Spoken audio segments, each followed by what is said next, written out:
रस्त्याचा बंदोबस्त झालाच पाहिजे. नमस्कार, बघा आरएनए न्यूज मराठी रहा अपडेट, आवाज सर्वसामान्य माणसाचा आरएनए न्यूज मराठी.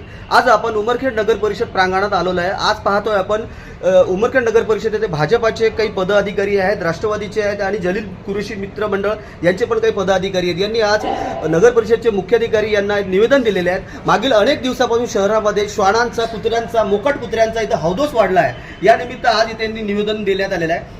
यासाठी आज आपण उमरखेडचे नगरसेवक सुरेंद्र पोडकीराज यांची आपण आज प्रतिक्रिया जाणून घेऊ. सर, काय सांगाल आपण, आज हे शहरामध्ये कुत्र्यांचा एवढा हैदोस वाढला आहे?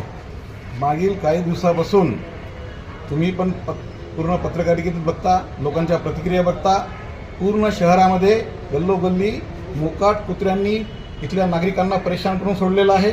एकाच दिवसामध्ये 30 नागरिकांना कुत्र्यांनी चावा घेतला. त्यानंतर त्यांच्या उपचारासाठी उमरखेड रुग्णालयात व्यवस्था नसताना देखील नांदेड इथे 5-6 लोकांना न्यावं लागलं. ही अत्यंत सिरियस बाब आहे. परंतु ही सिरियस बाब इथली नगर परिषद, सीओ आणि इथले सत्ताधारी याकडे लक्ष देत नाही आहेत.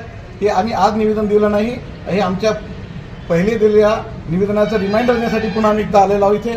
आणि इथे यांना आम्ही टोकाचा इशारा दिलेला आहे की जर समजा लवकरात लवकर यावर उपाययोजना करून पूर्ण याच्यावर या समस्येवर मात नाही करण्यात आली तर आम्ही तीव्र आंदोलन करू.